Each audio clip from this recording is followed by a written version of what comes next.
What the fuck is this shit? It's Minecraft. No, what the fuck is this shit?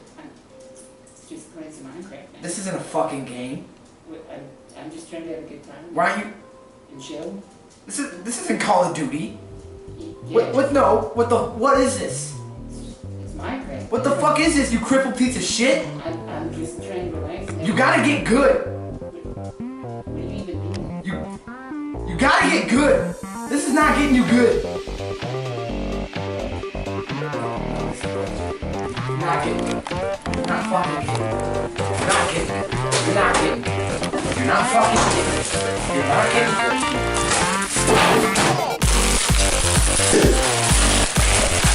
Okay? What? You gotta get good. You gotta get good. You gotta get good. No skill. No electric. Grip this. Drink this. Faster. More. Thanks. You gotta get good. Gotta get good. No. You gotta get good. No. This is a bitch game. No, this is a bitch game. We don't play these type of games around here. We play real games. What? Okay. Fucking piece of shit. Why did you have to talk about my legs? Because you're a crippled piece of shit. And you can't get good. Are video games ableist? Now, for those of you who don't know what ableism is, it's basically random acts, very small, very tiny, very minuscule, if you will, acts that kind of belittle somebody with a disability. So, like, for example, if I was at Walmart just doing regular grocery shopping like everyone else, somebody walking up to me and being like, hey, proud of you for, getting out of your house and doing something, but it's nice to see you out of the house. Which sounds ridiculous, but I swear to God that's happened to me multiple times, so it's a real thing. And as ridiculous as it is, it's nothing that is going to break me. It's nothing like, racism or sexism that can get very aggressive and sometimes even violent. It's just kind of little things. To make a big statement such as, are video games ableist, I wanted to see what was going on. And what made me interested in the subject matter a little bit more is my good old friend Bunty King.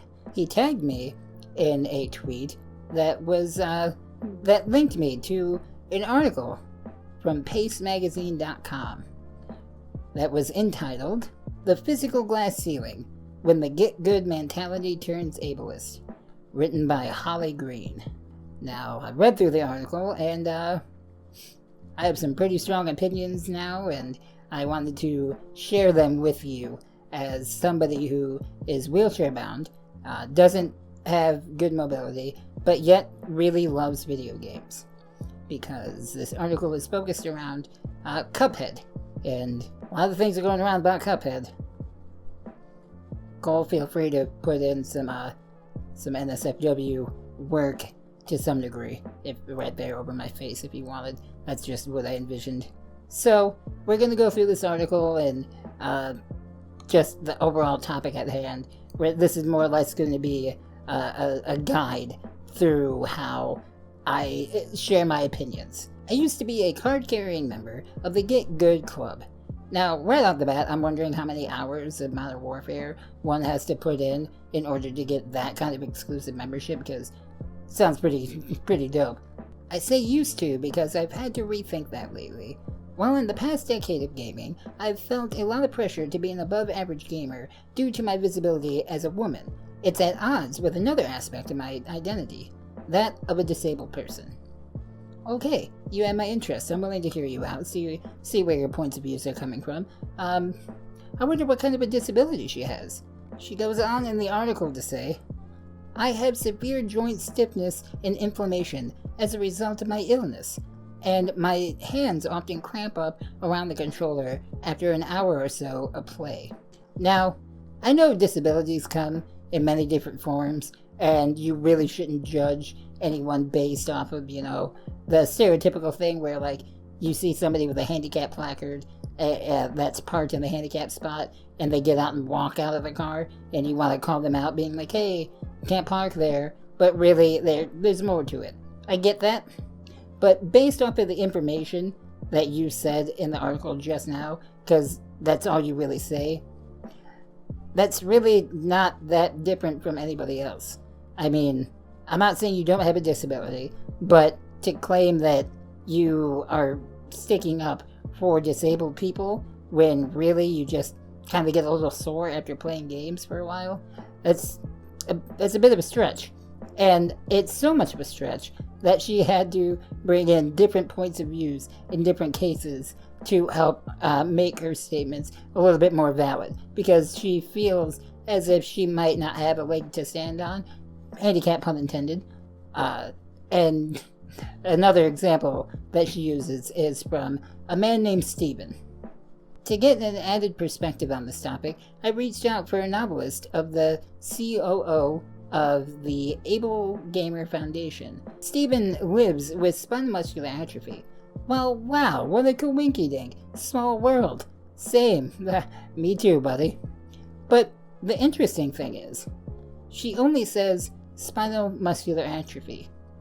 Now, I've said it before, but to those new to my videos, there are 3, even 4, if you want to read into it a bit more, types of spinal muscular atrophy. Now, personally, when reading this, it implies that spinal muscular atrophy, she could be referring to type 1. At least that's kind of how I would read that. And for those of you who don't know, people born with spinal muscular atrophy type 1 don't typically live to be past a few months old, because it attacks your respiratory system pretty harshly. Now, that isn't to say that there aren't adults with SMA type 1, but just saying that you should be a little bit more specific in how you do these things if you're going to talk about disabilities. She goes on to say, a condition that paralyzes his body from the neck down. Now, that's not how our disease works. At least, not with me. It leaves you with very limited mobility, but it doesn't, quote-unquote, paralyze you. And that's very misleading, and just not accurate journalism at all.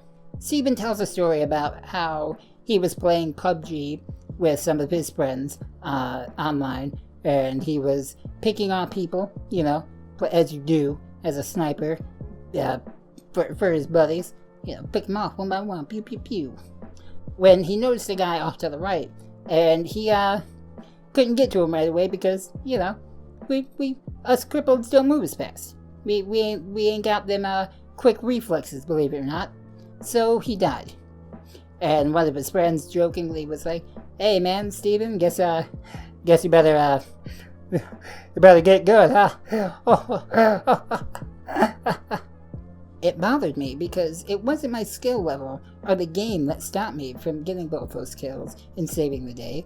It was my disability. My brain knew that I needed to move more. I wanted to, and yet my muscles simply wouldn't comply. I get that. I feel where you're coming from, Steven. It's a little frustrating if somebody was telling you to, like, get good to do something when, you know, you just can't do it as quickly or at all as people would have you want to do. And it is frustrating. Now, to say that it really bothered you might be a bit much. That's on you, man. I can get it being a man, fuck you kind of a thing, but, like, it was your friend, it was some light teasing, nothing that big. And Holly using the story as a way to push her quote-unquote ableist agenda is really stretching it. Holly's kind of losing any credibility, and I don't see how somebody who is supposedly paralyzed is able to move. So you need to kind of be a little bit more detailed on how you report people with disabilities, seeing as how you're trying to speak for people with disabilities. And it's kind of weird that somebody who is disabled isn't exactly giving accurate representation to people who are disabled. When it comes to ableism, it's important to remember that the physical limitation goes beyond a person's struggle with certain forms of movement. The issues that affect the cognitive performance are not limited to temporary, easily adjustable problems like fatigue and hunger. They, too, are physical. Okay, yes. I mean, you could be hungry playing a game of, Round the Dark Souls, and your belly's getting in the way of you being able to focus right away. Fair enough. That's what fucking food's for. Just eat some food. That doesn't make you disabled. What the fuck? Studies show that many forms of mental performance issues can be tied back to minor brain damage inflicted by neglect and abuse sustained during infancy and childhood, including limited attention span, difficulties with sensory preservation, or impaired response times. Sometimes when we mock people's video game skills, we're actually mocking their trauma. What the fuck? So because you couldn't get past a certain level in the game, and I'm like, hey man, why are you struggling so hard to be able to beat that boss? That's me making fun of your fucking childhood? Because that's me saying, hey, fuck you. That's fucking asinine. But I don't see how somebody's dad beating them as a child makes it so that they can't get past a gap in a platformer. I don't see how that's going. She does say, and I will give her this, can every case of bad run in a video game be attributed to these issues? No. But that's the thing about respecting people enough to give them the benefit of the doubt. You just don't know. Fair. I understand. You don't want to judge everybody who's bad at video games. I get that. And I'm not judging people that are bad at video games. In fact, I don't think anybody really is. If you're not good at a game, nobody's gonna fucking judge you. Nobody's gonna say you're a piece of shit person. If you're not good at a game, it doesn't hold any value to who you are as a human being. She says, the gaming community is capable of far better things, and she's seen it every day. Our culture has enthusiastically embraced the skills of our peers and fellow gamers, as celebrated in blah blah blah. So like, she's basically saying that we are capable of being better in the gaming community. And she's right. In fact, we do pride ourselves on our skills. And that's kind of the beauty of being able to learn a game, play a game, get better at it, and then having the payoff of beating the game. Sometimes I'm hyper-competitive, mostly as a response to the anticipation of rejection of my peers. In my rush to get ahead of the criticism, I've been obnoxious. Oh, okay, but that's on you. That has nothing to do with the gaming community at hand. Like, it doesn't make sense that if somebody else is better at a game, you feel the need to be better than them, and then blame them because they're good at the game, and you're not because your hands get tired or some shit. That doesn't make sense, Holly. Stop trying to guilt people. To me, she's trying to find lots of reasons why people aren't good at games. If you're not disabled, well, she says, there can be dozens of reasons why a player may fail at a certain section of a game at any given time. Fatigue, distraction, hunger or dehydration, sensory overload, stage fright, lack of dexterity in a specific muscle set, good old-fashioned brain fart, blah blah blah. And to back up this argument, she even brings up a very famous man as of lately, Dean Takahashi.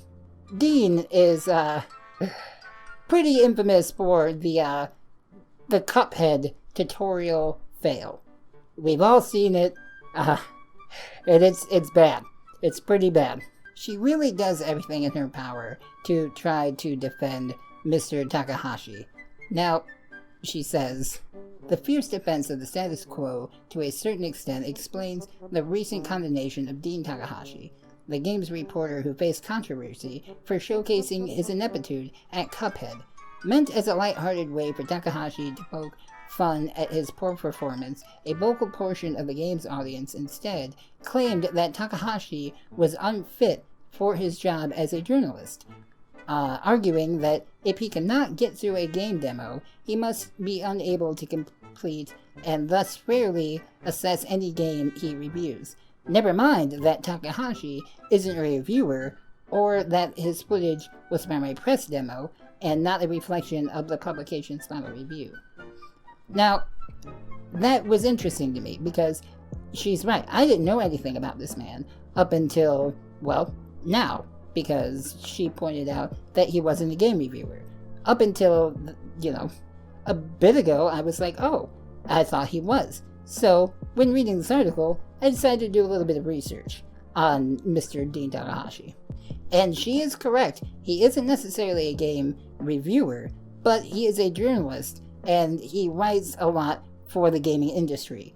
Now, he has done other game reviews, such as his review of the original Mass Effect on the Xbox 360, which, if anybody else hasn't played Mass Effect or knows anything about it, it's a great game. Critically acclaimed, 91 on Metacritic, fabulous. It's considered a classic on that console. So, you would think that he would have some good opinions on it. He doesn't. In his review, he tears it to shreds and didn't even know that you could assign skill points, and he calls the game stupid multiple times in his review.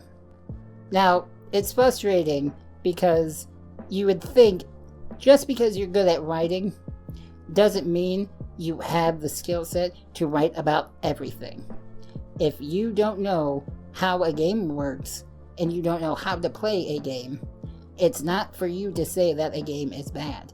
And if people call you out on that, that is your fault. You should be ready for that. I mean, it would be the equivalent of a guy who is trying to sell you a car who can't even drive and is trying to be like, hey, this car is shit and you shouldn't buy it. When in actuality, it's just your fault that you're a fucking shitty driver.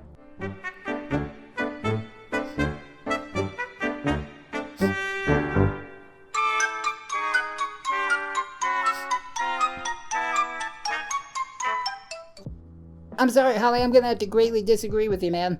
Can't agree with that.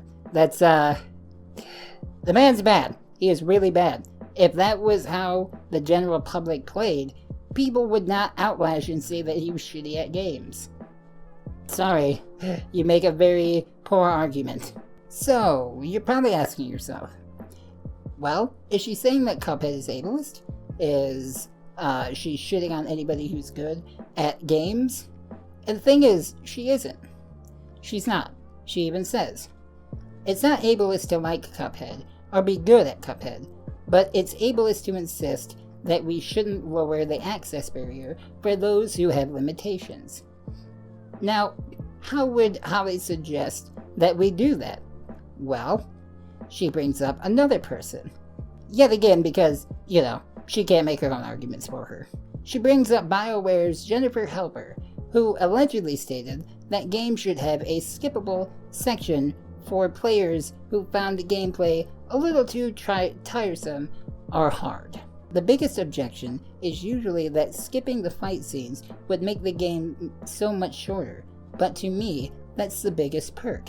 If you're a woman, especially a mother, with a dinner to prepare, kids' homeworks to help with, and a lot of other demands on your time, you don't need a game to be 100 hours long to hold your interest, especially if those 100 hours are primarily doing things you don't enjoy. I'm sorry, but that sounds more sexist than I think you intended. You're basically belittling all women and saying that they're not good at games. What? Just because you're struggling a little bit and you want to get through the game, you would rather just skip that section of the game? If it doesn't hold your interest, why are you playing the game? Yeah, there are certain missions in games that I find boring, but if I need to do them, I power through it and do it because that's what I need to do. Holly suggests that we need to have skippable levels in games in order to make it more fair for people with disabilities. That's not how you enable a person with a disability that plays games. You don't give them a participation trophy just because they want to feel as good as an able-bodied person. That's not how life works. I remember teachers telling my mother that I wouldn't have to do certain homework because I was sick and couldn't go to school, and I missed for long periods of time, or I didn't have to worry about taking a test just because they knew it wasn't my fault and that they would just pass me anyways. That's not how life works. And my mom said, no, you wouldn't expect that from anybody else. Why would you expect that from my child? Just because I'm disabled doesn't mean I can't do these things. I can. You just need to give me the tools to do so. And that's how you empower somebody with a disability. You don't give them that achievement that says they beat the game when they skipped over the entire fucking game. You help enable them. You give them the tools to make it easier for them to play said games. Now, she does suggest other things that I can get behind. She says that the game companies could work on more different controllers, different designs that could maybe work better with people who can't hold controllers the same way as an able-bodied person can, and so on and so forth. That I can get behind. That's great. There are many independent companies and engineers that do those types of things, that go out of their way to help design different ways for people with disabilities to play every kind of game. I mean, there's a Twitch streamer that plays PUBG entirely by using his face. It's really impressive and really cool. That's something I can get behind. Another thing that I would suggest personally that I feel is really asinine, that isn't kind of a universal thing by now, but universal button mapping, being able to assign any sort of action to any button that you want on a controller, I feel like that should just, that would make a lot of things easier for me personally. That's why I switched over to PC gaming, because you can do that more often on a PC. I think it should go without being said that not every game needs to be easy for it to be enjoyable. Just that not every game needs to be difficult and challenging in order for it to be enjoyable. I mean, there are games like Harvest Moon and Minecraft that are very easygoing but still fun and enjoyable games. For every Dota or League of Legends, there is something very cool, calm, and collective that you can play. As somebody who is disabled, I know that I have limitations, and I have to accept that. Now, for every game that I can't play, there are thousands of others that I can, and that I do enjoy and think that are better than the ones that I can't play. Those are things that just happen to come along with being disabled, and there's nothing wrong with not being able to do something. That's fine, because you either learn to adapt to change and do the things that you need to do personally to achieve those goals, or you accept your loss and you move on. That's okay. There's no shame in that. I think it can be pretty ridiculous to say that game developers need to bend over backwards and do things that they don't necessarily want to do just to make me feel more normal. But the fact of the matter is, I'm not normal, and that's okay. It's just not really progress if you force someone to change instead of it happening naturally and organically. It's not going to be as authentic as if it was something that they wanted to do for us.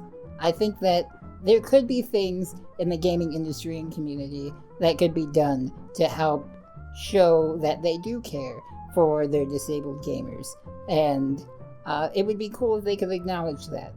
But to force them to do things is a bit much, and I don't think that's how things should be done. I think we need to be heard by voicing our opinions a bit more, but not demanding, not seeming outrageous, not making these wild claims that games are ableist or game developers are ableist. That's not how things get done. Holly, you didn't do the disabled community any justice by writing this article. In fact, you kind of suggested things that made the disabled gamer seem a bit more disabled And that's why I disagree with a lot of the things that you say. Not every point you made was bad. You do suggest good things and bring up some valid points, but overall, your messages and deliveries and arguments were very weak, and that's why, as somebody who is disabled and loves games, I think you are wrong. You don't need to belittle us by making us give, by helping us get, our little participation awards. You need to give us the tools to be able to be like people that can play games normally. That's how you embrace the disabled community. So, that's how I feel about the situation at hand. Thank you guys for watching. I really appreciate it. Let me know if I was a little too harsh, if I wasn't making any good points. Let me know what you think. How do you feel about the situation? If you're new to my channel, feel free to leave a comment. Subscribe if you want. All that good jazz. I'm out of breath. I need to go. See you guys in the next video. When I'm depressed, baby, I'm depressed. I'm depressed, baby, I'm depressed. When I'm depressed, baby, I'm depressed. When I'm depressed, baby, I'm depressed. I might sleep for 4 days.